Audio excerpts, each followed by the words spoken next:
commencer par vous présenter une brève histoire des AMAP. Et d'abord, je salue tout le monde, toutes les personnes que je n'ai pas vues depuis un bon bout de temps. Et donc, simplement préciser en quelle qualité je parle, parce que c'est important. Je suis un peu un témoin des 10 premières années, en tout cas dans l'évolution des AMAP, puisque j'étais à l'initiative, en tout cas du Café Éco-Citoyen, puisque j'étais membre d'Attaque Pays d'Aubagne dans la fin des années 90, début 2000. J'ai cofondé la première AMAP donc avec un certain nombre de camarades qui sont présents ici. Et dans la foulée, nous avons créé Alliance Provence, dont j'ai été administrateur et membre du bureau pendant 10 ans et coprésident avec Juan, je crois que c'était en 2004-2005. Donc j'ai piloté aussi l'organisation du premier forum international en 2004 à Aubagne.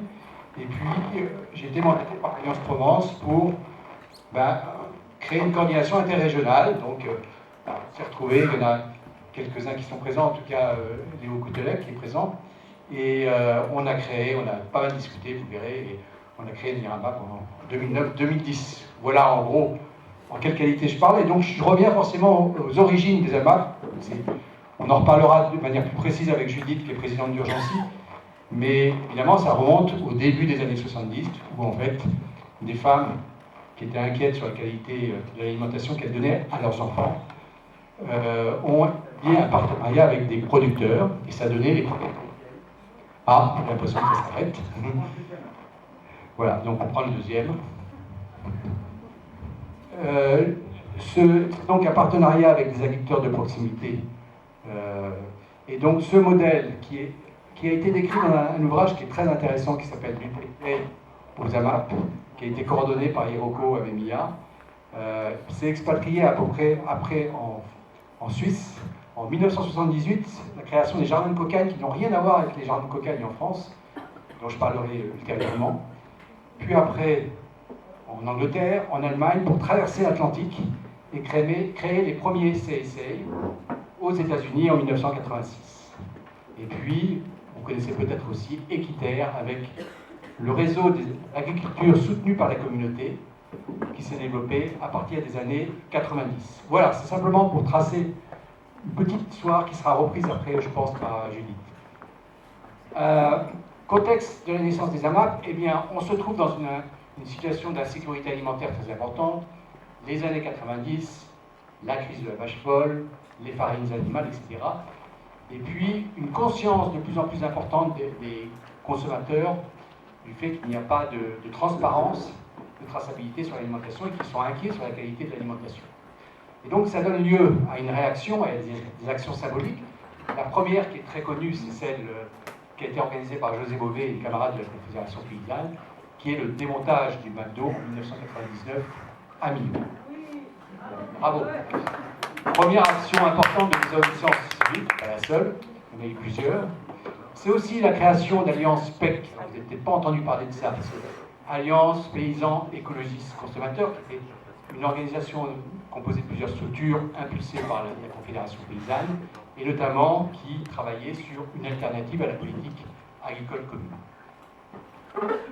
Voilà, et dans ce contexte, effectivement, il y a eu d'autres initiatives avant les AMAP, notamment les jardins de cocagne, qui sont créés en 1991 à Besançon, et qui, elles, sont des structures d'insertion par l'activité économique, mais aussi qui produisent pour des habitants des paniers de légumes bio.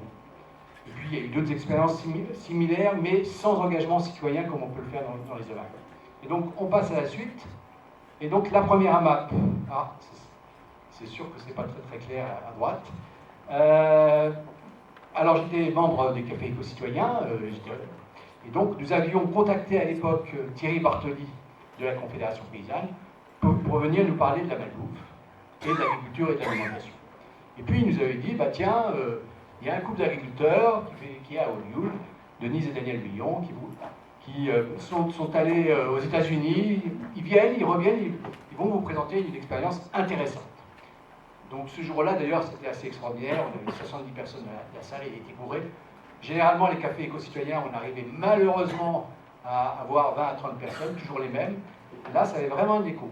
Ils nous présentent leur initiative et on se dit, banco, on y va. 2 à 3 réunions d'ajustement à la Maison de la Vie Associative et on commence le 17 avril 2001 pour la première distribution à Quinca-Major. Quinca-Major, c'est une petite quincaillerie, une quincaillerie qui était à la périphérie d'Aubin. Et donc, vous voyez à droite, d'ailleurs, est affichée la première lettre de Daniel Villon, puisque c'est quelqu'un qui écrivait très très bien, et c'est devenu donc la première feuille de chou des AMAP, qui effectivement établit le lien, un des outils pour établir le lien entre les producteurs et les consommateurs. Et donc, après, dans la foulée, on a créé Alliance Provence Paysans, Écologistes, Consommateurs, avec pas mal d'organisations en soutien, notamment des confédérations paysannes, Agri-Biobar, donc qui dépendait de la Fédération nationale de l'agriculture biologique, des organisations citoyennes telles qu'Atax, Slow Food, etc. Et puis un certain nombre d'individus. Et on s'est dit, bon, on a commencé à essaimer, on s'est dit, bon, c'est important d'avoir une charte de référence. Donc on a écrit une charte qu'on a fait adopter à l'Assemblée Générale de 2003. Et dans la foulée, on a déposé le sigle AMAP. Je dis bien AMAP, parce qu'à ce moment-là, c'était devenu, on est passé d'AMA à AMAP, Association pour le maintien de l'agriculture paysanne, à l'INPI, qui est l'Institut national de la propriété intellectuelle. Et donc, février 2004, première rencontre internationale absolument fabuleuse à Aubagne, avec 600 participants, plus de 15 délégations, création d'Urgency, à la foulée, et puis en 2006, on avait effectivement sans AMA. Et donc, c'est bien un projet qui est soutenu à la fois par des organisations syndicales, citoyennes, et par un mouvement citoyen. C'est ça, c'est un petit peu la conjonction des deux qui a permis de créer ce mouvement des AMAP. Et donc, on est parti avec nos bâtons de pèlerin, et je crois que là, on peut dire qu'on doit beaucoup à Denise et Daniel d'avoir essaimé sur toute la France.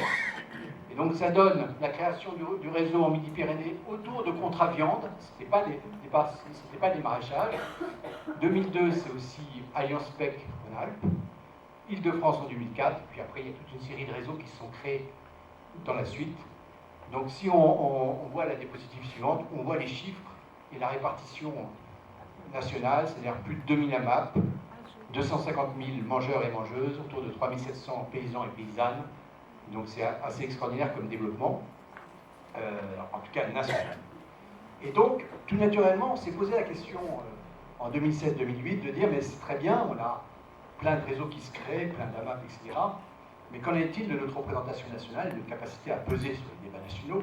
Et puis surtout, au départ, c'était Alliance Provence qui estimait sur toute la France. Et donc, on s'est dit, c'est important aussi d'avoir un outil national qui nous permette de venir en aide aux AMAP, de venir les soutenir. Et peut-être aussi de venir garantir l'éthique des AMAP. Et donc, on a commencé à lancer un appel pour une coordination interrégionale. Et là, on s'est vu à peu près pendant 1 à 2 ans. On a discuté entre régions, etc. Et on a fait la première rencontre nationale des AMAP à Anéron, dans la Drôme, où il y était à peu près 200. Et c'était vraiment l'élan, on sentait qu'il y avait un élan national. Et donc on a créé dans la foulée, en février 2010, le MIRAMAP, le mouvement interrégional des AMAP, dans lequel il y a un certain nombre de gens qui sont administrateurs ici et un certain nombre de salariés. Et dans la foulée, un des premiers chantiers qui a été réalisé, c'est la révision de la charte, mais cette fois-ci de façon coopérative, participative, avec l'appui des différentes régions, puisque la première, elle avait été vraiment lancée comme ça, pratiquement sans discussion, et ce qui a donné lieu à la deuxième charte des AMAP. Donc, pour conclure aussi, il y a eu des chantiers importants qui ont été montés par MIRAMAP. J'en citerai un certain nombre. D'abord, la préservation des terres agricoles, qui est une préoccupation principale, notamment dans la région PACA, mais pas que. L'essaimage des AMAP, avec notamment en Île-de-France la création de la couveuse d'AMAP avec le champ des possibles, le système de garantie participative des AMAP, et puis sur le modèle économique, voilà, une réflexion sur le prix du panier, ça a été incessant, la création d'un fonds de garantie pour les paysans en AMAP, mais qui a fait un peu long feu, qui était compliqué à monter, la création des cagnottes solidaires, et puis la rencontre en 2012, justement, qui a été réalisée autour des finances solidaires. Notre participation au pôle impact, notamment sur la question de la politique agricole commune, mais pas que. Et puis enfin, le chantier que nous avons développé depuis 1 an autour de l'accessibilité des AMAP, et qui va donner lieu justement à un atelier cet après-midi. Voilà, donc je conclue là-dessus, et je crois que on va prendre un certain nombre de questions. Merci Marc. En fait,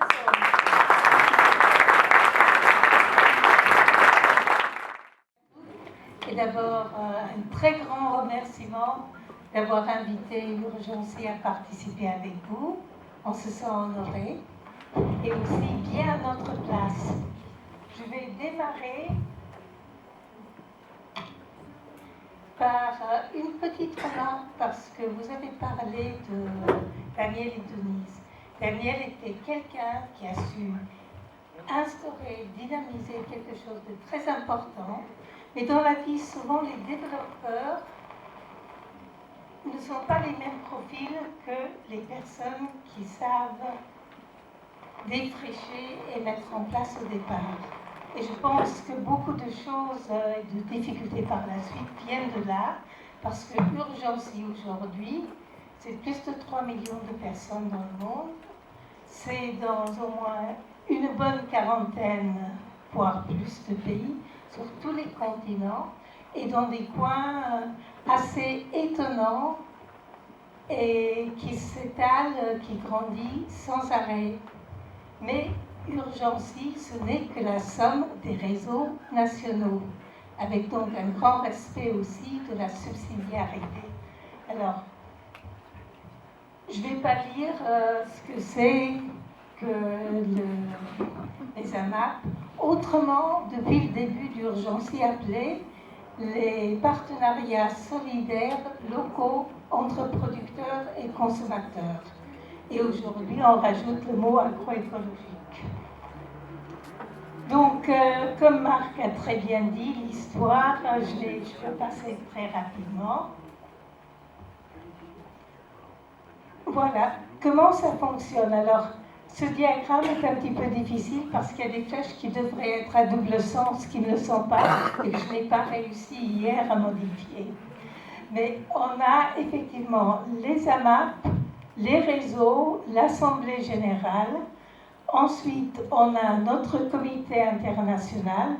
On a le staff qui coordonne, évidemment avec des allers-retours avec tous les réseaux nationaux et les membres du comité international. Et on a une présidente honoraire, Elizabeth Henderson, qui était une des deux fondatrices du CSA aux États-Unis. Et moi, je suis présidente depuis 6 ans et en fin de mandat. Là. Ça va changer très bientôt avec notre symposium. Alors, en février 2008, il y a eu le 3e symposium ici, à Aubagne. On a vraiment des racines très fortes dans votre région pour des raisons historiques. Donc, le suivant, qui était à Kobe, au Japon, et c'était merveilleux. Le 2e photo en bas, c'est tous les apprentis formés par Shinji, que vous voyez là-haut, avec l'aide de la préfecture de Hyogo. Et tous ces jeunes nous présentaient les fermes qu'ils reprenaient avec les produits. Et c'était un moment très très fort. Et aujourd'hui, parce que le TK est quelque part en difficulté, il transforme la ferme AMAP en ferme coopérative, enfin en regroupement coopératif, avec tous les gens qu'il a formés, qui est pour moi une évolution tout à fait bonne et pas du tout problématique. Ensuite, on s'est dit en 2013 aux États-Unis, en Californie, à Monterey, qu'il fallait commencer à collecter des données. Parce qu'à quoi ça sert un réseau international si on ne sait pas qui sont nos membres et qu'est-ce qui se passe? Et on a présenté les résultats en 2015 à notre prochain congrès qui était à Beijing, en Chine. Et je pense que peu de gens ici doivent le savoir, mais il y a plusieurs centaines de milliers de personnes dans des AMAP en Chine. Et c'est absolument extraordinaire parce qu'ils mutualisent, par exemple, dans les régions où ils produisent du riz, les différents AMAP peuvent commander comme ça en inter-AMAP, pareil avec le thé qui pousse que dans certaines régions. Donc, ma coprésidente Xi'an est un petit peu en retraite actuellement parce qu'elle vient d'avoir un bébé. Mais la Chine pousse très bien. Et ce qui est important en Chine, c'est qu'ils sont soutenus par les autorités locales, régionales et nationales. Et ça, peu de gens peuvent l'imaginer. Et les histoires de le bio en Chine, c'est relaté et autres, ils sont tous en PGS, SPG, pardon, en français. Ils sont tous en SPG et membres donc d'IFOAM. Alors, le SPG, c'est la certification participative, le système des garanties participatives.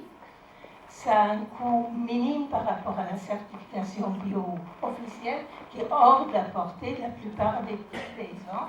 Et c'est intéressant parce que c'est ancré dans la logique aussi de l'éducation citoyenne dont vous avez parlé. On a eu donc en 2012 à Milan le premier rencontre européen, parce qu'on commence à ce moment-là vraiment à avoir du monde dans une bonne vingtaine de pays en Europe. On a aussi le journal qui sort un peu de manière irrégulière, mais au moins 3 fois par an, qui apporte beaucoup d'informations sur le mouvement.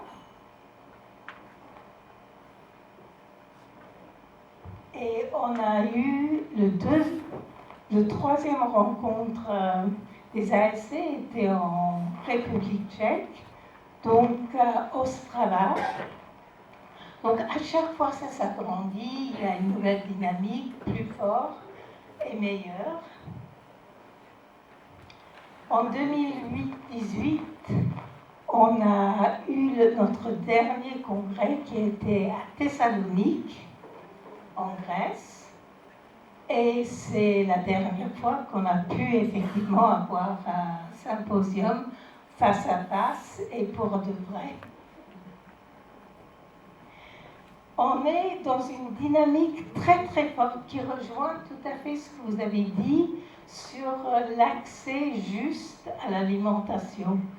Depuis quelques années, je pousse énormément, et ça fait écho, pour que le pont entre la souveraineté alimentaire et l'économie sociale et solidaire soit très clairement pris en compte, y compris dans les instances officielles internationales et dans les mouvements sociaux. Aujourd'hui, ça fait écho au sein de la Via Campesina.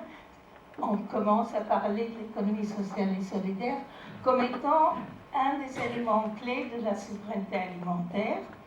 Et à la FAO, dans les 10 éléments de l'agroécologie, nous avons réussi à faire inclure économie solidaire. Donc ça, c'est vraiment le niveau politique à partir de laquelle nous, on peut travailler sur le terrain et décliner, et qu'est-ce que ça veut dire et comment on le fait. Et je vais aller dans l'atelier sur les politiques publiques pour partager. Si tu peux conclure, parce que... Oui, ok. Alors, on a plein de réseaux différents. Ça, c'est nos membres de comité international actuel. Voilà. Et on doit tenir notre prochain symposium la dernière semaine de octobre, et je reviendrai dessus dans quelques instants. Donc, on a différents pôles. Le pôle qui répond à beaucoup de questions qui ont été parlées ici, qui ont été soulevées ici, c'est notre Knowledge Hub, notre hub de connaissances, où on travaille sur des modules, et c'est en ligne, et c'est avec une logique éducation participative et populaire, sur des questions comme les finances, comme beaucoup de choses qui ont été soulevées. Donc, beaucoup de partage d'expériences. On a actuellement 15 projets différents en cours à travers le monde. Donc le plaidoyer, c'est Rome, parce que c'est le centre de la FAO et du Comité de sécurité alimentaire, c'est Bruxelles, mais c'est aussi les Nations Unies à New York et ailleurs. On fait de la recherche, il y a plusieurs livres qui ont été édités sur nos recherches, et on essaye vraiment de faire un travail de renforcement en tant que mouvement social avec les pêcheurs, avec les pastoralistes, avec la Via Campesina et les peuples indigènes, parce qu'en tant que mouvement social, aujourd'hui, on est attaqué collectivement par les agro-industries du monde et par le Forum économique mondial qui a signé un accord avec toutes les agences des Nations Unies. Juste une petite conclusion, parce qu'on Oui. on est déjà dans le... Alors, vas-y. La conclusion, c'est notre congrès, notre symposium qui se tiendra à partir du 25 octobre. Il est temps encore de vous inscrire. On vous invite tous et toutes de venir vous joindre à nous pour écouter ce qui se passe dans le monde entier et de participer dans de très nombreux ateliers. Et vous pouvez le trouver, c'est en ligne, ça devait se trouver au Brésil avec les peuples indigènes de l'Amazonie. On ne peut pas, mais on va être transporté dans l'esprit au Brésil. Inscrivez-vous sur le site Urgency ou sur la page Facebook. Et merci, et désolé d'avoir été un peu long. Merci.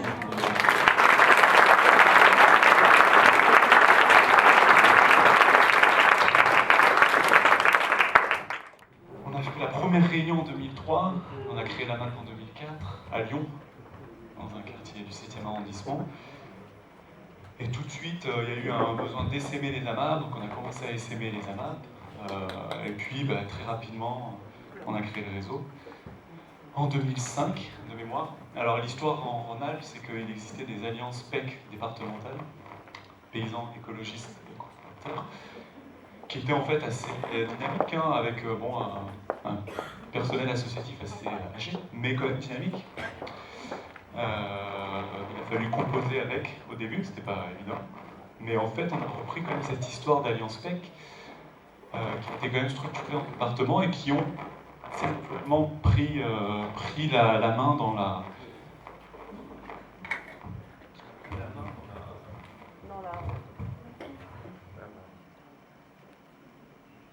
dans le développement des AMAP. Voilà, c'est mieux, ça grésille moins. Et voilà, donc on a créé Alliance Paysans Écologistes Consommateurs Rhône-Alpes en 2005. Et juste témoigner à l'époque, il y avait donc un conseil d'administration avec 3 collèges, un collège des organisations paysannes, un collège des organisations écologiques et puis un collège des citoyens. Et c'était quand même assez intéressant, ce partage. Hein. C'était une plateforme vraiment de discussion. Hein. Alors pour les écologistes, c'était la FRAPNA, hein, en Rhône-Alpes, une association historique dans la protection de l'environnement. Donc c'était des naturalistes qui apportaient leur regard, qui était très intéressant aussi, hein, qui nous alertaient sur beaucoup de choses. Il y avait la Confédération paysanne dans le collège des organisations paysannes avec les bio. Donc c'était aussi une discussion dès le début entre ces 2 piliers, hein, des AMAP en termes de modèle agricole, l'agriculture biologique et l'agriculture paysanne. Et puis il y avait les consommateurs. Alors c'était au début, comment vous appelez ça, 50 millions de consommateurs, je sais pas. Quelque chose comme ça qui était là. Donc il a fallu faire du chemin. Voilà, et les AMAP sont arrivés et ils étaient dans le collège des consommateurs. Alors, pour moi, c'était dur, quoi, que les AMAP soient dans le collège des consommateurs, parce que j'ai beaucoup lutté pour qu'on supprime ce mot, consommateur. Hein, vous avez remarqué qu'il n'est pas dans la charte des AMAP de 2014. À juste titre, parce que c'est le piège principal politique qu'on nous a tendu, en fait, avec la révolution industrielle, de diviser les populations entre des producteurs et des consommateurs, avec des intérêts divergents. Alors qu'en fait, on est tous coproducteurs d'un modèle agricole qui permet qu'on se nourrisse, quoi. Donc on a un peu essayé de casser ces divisions entre des écolos qui ne sont pas paysans, des paysans qui ne sont pas écolos, des consommateurs qui ne sont pas producteurs, des producteurs qui ne sont pas consommateurs. Et puis en fait, progressivement, ça s'est fait un peu naturellement. Ces collèges ont disparu et on a créé... ça s'est un peu dilué. Et puis il y a eu un pacte qui a été créé, qui est devenu un peu cette plateforme en fait entre les organisations, et c'était un peu redondant en fait d'avoir un pacte plus Alliance Spec. Voilà, c'était juste pour répondre un peu à Alliance Spec, la disparition, pourquoi. Voilà. Merci Léo. Ouais. Moi je suis Jean-François, en fait je suis arrivé et on a fait une transmission. Léo est parti en Bourgogne et puis grâce à lui en fait j'ai pu apprendre tout ce qu'on a appris ce matin, parce que moi je suis arrivé en AMAP, j'ai été en 2012 et puis au réseau 2014-13. Et c'est vrai qu'à ce moment-là, c'était assez compliqué, il y avait des difficultés entre les départements et tout, etc. Donc, on s'est posé la question à quoi sert Alliance Spec. Et c'est à ce moment-là qu'on s'est dit, ben, finalement, c'est un réseau d'AMAP dans lequel il y a des réseaux des AMAPiens, des paysans, etc. Et du coup, on a changé la dénomination, mais on n'a pas forcément changé les objectifs idéologiques et politiques de cette association. Et du coup, alors tout à l'heure, je voulais intervenir parce qu'il y avait des élus qui étaient là, qui posaient des questions qui étaient importantes, intéressantes sur la reterritorialisation, les questions d'échelle, la question d'accessibilité, etc. Et c'est vrai qu'au jour d'aujourd'hui, le réseau régional, il a comme fonction première, je dirais, l'essaimage des AMAP, c'est-à-dire l'accompagnement des AMAP, la création de nouvelles AMAP, la mise en lien entre les paysans et les AMAPiens. Mais il s'intéresse aussi régulièrement à des questions d'ordre politique.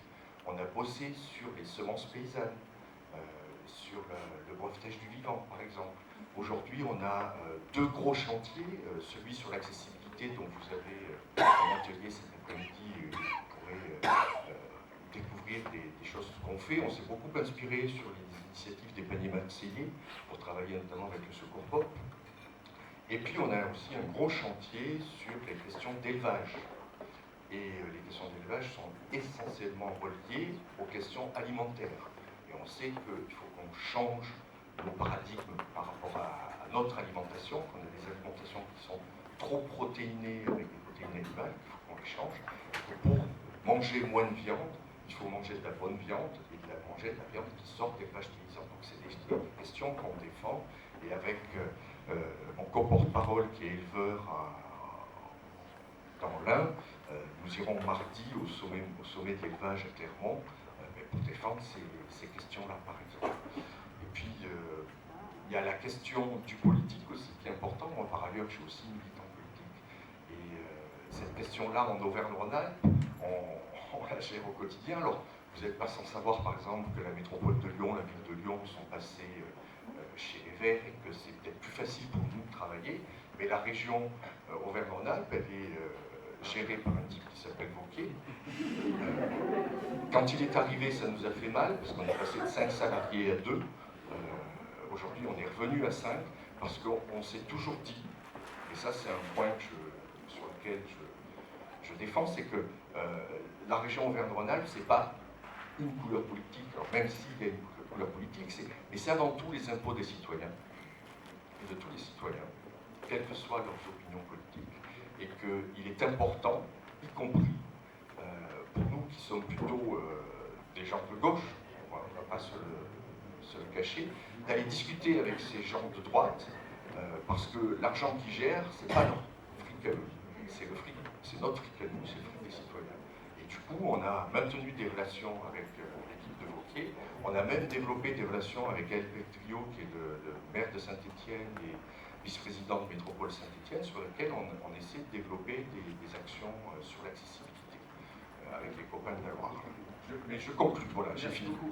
J'ai fini justement sur le présent, et ça me semble important d'avoir connaissance de tout ce qui s'est fait avant, de ce que nous racontent Marc, Léo, etc., Denis, Judith, parce que c'est grâce à vous que maintenant on peut s'inscrire dans le présent et l'avenir.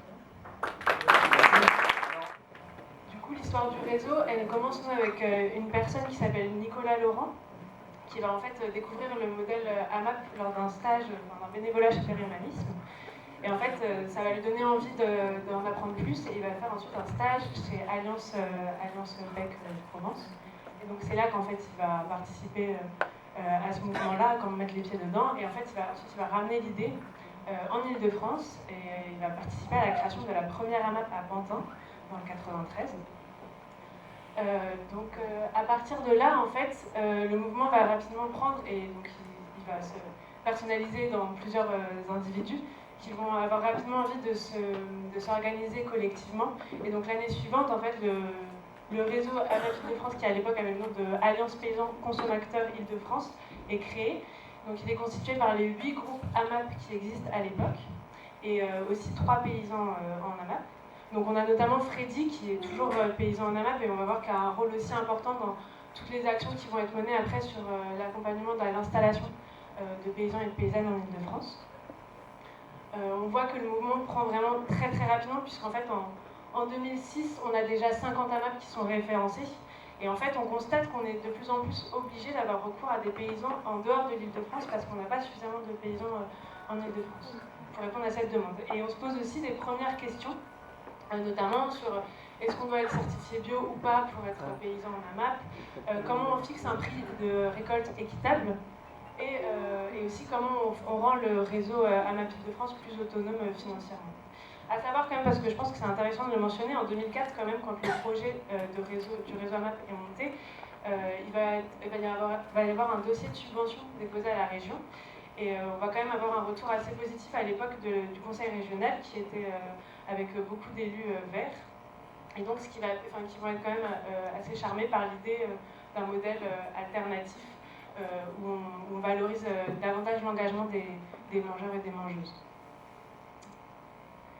Et donc ensuite, on va voir une évolution en fait en 2007 de l'organisation du réseau AMAP, avec une volonté de paysans et de paysannes en AMAP en fait d'avoir une plus grande place dans l'organisation du réseau, parce qu'initialement on avait surtout des AMAPiens en fait, dans l'organisation.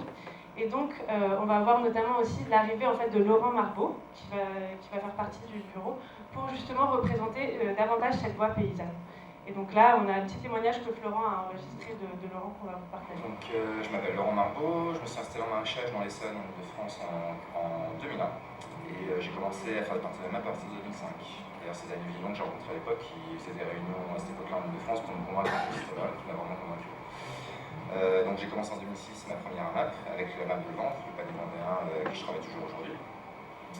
En 2007, j'ai commencé à bien m'intéresser au sujet, après une année d'expérience, on va dire, en balbutiement AMAP. Je me suis rendu compte qu'il n'y avait pas d'administrateur au niveau du réseau des AMAP de France. J'étais parfois un peu pas d'accord avec certaines décisions qui étaient prises par le réseau, certaines optiques qui étaient prises par le réseau.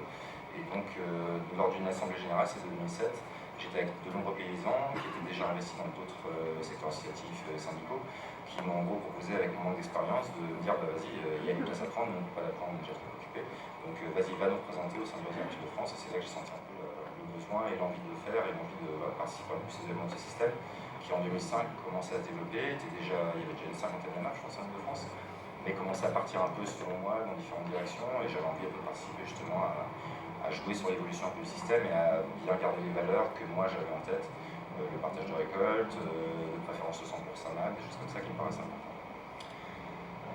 Ça a beaucoup évolué par la suite. En 2007, j'étais donc le seul paysan du conseil d'administration. En 2008, il y en a deux autres qui m'ont rejoint. Je retrouve leur nom, Freddy Le Tissier et Jean-Luc Collas. Voilà, donc ça se trouve à 3 paysans oiseaux, et voilà, depuis ça a évolué, il y a de nouveaux paysans qui nous ont rejoints. Et pour finir après du coup sur l'impact qu'a eu cette présence plus importante des paysans, ça s'est notamment traduit aussi par quand même des prises de position du réseau sur notamment comment on fixe le prix d'une part de récolte, et où on a davantage nous poussé le fait de calculer le prix d'une part de récolte par rapport au coût de fonctionnement de la ferme et pas par rapport au prix du marché. Donc ça, c'est un positionnement qu'on tient toujours et qui est aussi important à expliquer et à diffuser au sein de notre réseau pour justement avoir un prix juste. Et il y avait aussi notamment la décision qui a été prise d'autoriser que le terme AMAP pouvait être utilisé par des fermes sans forcément qu'elles soient certifiées en bio, mais si elles respectaient en fait la charte des AMAP, qui, je ne sais pas si à l'époque c'était déjà le cas, mais aujourd'hui en tout cas, parle d'agriculture bio avec un petit A, comme on dit, où elle ne demande pas la certification, même si elle demande tous les éléments qui constituent un peu la certification. Et donc donc, par la suite, on continue à rencontrer cette problématique d'un nombre croissant de groupes, mais d'un manque criant de paysans et de paysannes en Ile-de-France. Donc, en fait, ça va vraiment, le réseau AMAP va jouer un rôle assez important, comme l'a expliqué tout à l'heure un peu Mathilde, dans l'accompagnement en fait, à l'installation de nouveaux et de nouvelles paysans et paysannes en AMAP. Ça va se traduire notamment par la décision en fait, de lancer un projet d'espace test, d'une association qui créerait des espaces tests agricoles, donc aujourd'hui qui s'appelle les Champs des Possibles. Et je vais laisser un peu Laurent raconter cette histoire. Attention, il parle très vite. Mon implication au sein du réseau était sur différents sujets. Dans un premier temps, c'était surtout de parler avec mes collègues paysans, de discuter ensemble de ce qu'on pouvait porter un peu au niveau du réseau sur le développement des AMAP, avec beaucoup de diversité d'avis, beaucoup de visions différentes du système des AMAP. Moi, j'ai toujours défendu plutôt justement le partage de récoltes, plutôt 100% AMAP, sans exclusivité, sans jugement, mais en tout cas d'une facilité, on va dire 100% AMAP et de partager sa récolte avec des calculs de prix de panier, partir avec des productions, des choses comme ça. Donc ça a été pas mal d'échanges d'un côté avec les paysans pour remonter un peu la vie de tout le monde, et puis d'un côté avec les Amapiens pour les conscientiser un peu, pour leur faire part un peu de notre expérience de paysans, leur faire comprendre un peu disons, ce qui était important pour nous en tant que paysans, comprendre ce qui était important pour eux en tant qu'Amapiens et faire le lien entre paysans et Amapiens. Ce qui pour moi manquait au sein du réseau quand il y avait pas suffisamment, pas du tout de paysans dans le conseil d'administration. Pour moi, un des projets vraiment marquants, c'était justement de l'époque où je suis arrivé, le réseau des AMAP avait fait beaucoup de communication, avait vu un peu tous les paysans déjà installés en Ile-de-France qui ont été tous ceux qui étaient compatibles, on va dire, convertis aux AMAP, qui ont été vraiment en jeu de faire des AMAP. Et là, on arrivait justement à une limite où il y avait de plus en plus de groupes qui se créaient, et de moins en moins de paysans disponibles pour le faire, et donc un éloignement au fur et à mesure, un cercle géographique de plus en plus large pour aller trouver des paysans pour nourrir les gens d'Île-de-France, on va dire. Et donc c'est là qu'on a un peu eu avec vraiment une idée conjointe, une idée d'abord des Amapiens, et ensuite ce qui s'est rejoint avec nous, avec les paysans, pour leur faire partager notre expérience, de créer la coopérative, aujourd'hui l'association à l'époque, les Champs des Possibles, qui nous a justement orienté vers plus l'installation de nouveaux paysans pour répondre à l'attente des Amapiens et pour répondre aux besoins en gros local de créer vraiment des nouvelles fermes, d'installer de nouveaux paysans, sachant que dans une région où il y avait 12 millions d'habitants.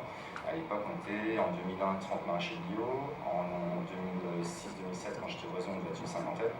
Aujourd'hui, on est plus de 150, et c'est en grande partie le réseau des AMAP qui a permis justement, enfin le système des AMAP qui a permis justement d'installer tous ces paysans. Donc, le Champ des Possibles, ça nous a permis vraiment de décupler ces forces-là, d'avoir le système des AMAP et d'ajouter encore cet outil-là au sein pour les AMAP et pour les porteurs de projets, pour arriver plus facilement à créer les AMAP dans de bonnes conditions.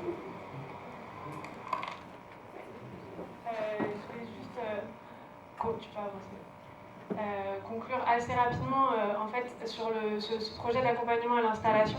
Il s'est aussi traduit par un partenariat assez important entre le réseau AMAP Île-de-France, les Champs des Possibles et le groupement d'agriculture bio Île-de-France, et aussi à l'époque Terre de Liens Île-de-France, mais qui s'est vraiment constitué en association qu'en 2011. Et donc en fait c'est comme ça que le projet Abiosol a vu le jour, et qui donc avec un objectif d'accompagnement à l'installation dans toutes les étapes en fait, que ce soit sur l'acquisition, la recherche de foncier agricole, sur la formation avec les espaces tests agricoles, et puis ensuite sur l'écoulement de la production, on va dire, avec les relations avec les AMAP. Voilà. Donc un partenariat qui dure toujours aujourd'hui. Et pour avoir en tête aussi quand même le lien fort entre la couveuse et le réseau et les AMAP, c'est que quand même les deux premières fermes à se constituer en espace test, à accueillir des couvées, c'était deux fermes de paysans en AMAP, donc Jean-Louis Colas et Freddy Letissier, toujours, et leur ferme accueille toujours aujourd'hui des couvées. Et la ferme de Toussac, c'est vraiment une ferme phare en Ile-de-France sur ce projet-là. Voilà. Puis après, le réseau AMAP Île-de-France est structuré et accompagné de plus en plus les groupes et les paysans. Voilà. La suite, je ne vous la ferai pas, mais dans l'idée, il y a eu aussi tout un travail d'accompagnement, des mobilisations, de plaidoyer qui a pris de l'importance, notamment pendant les campagnes électorales. Et puis on a essayé aussi de trouver une place sur quel plan on accompagnait par exemple les paysans, en se concentrant plus sur l'accompagnement des femmes paysannes, sur les questions des fois d'équilibre entre vie professionnelle et vie personnelle. Et voilà, et la suite, on vous la racontera peut-être une autre fois. Merci.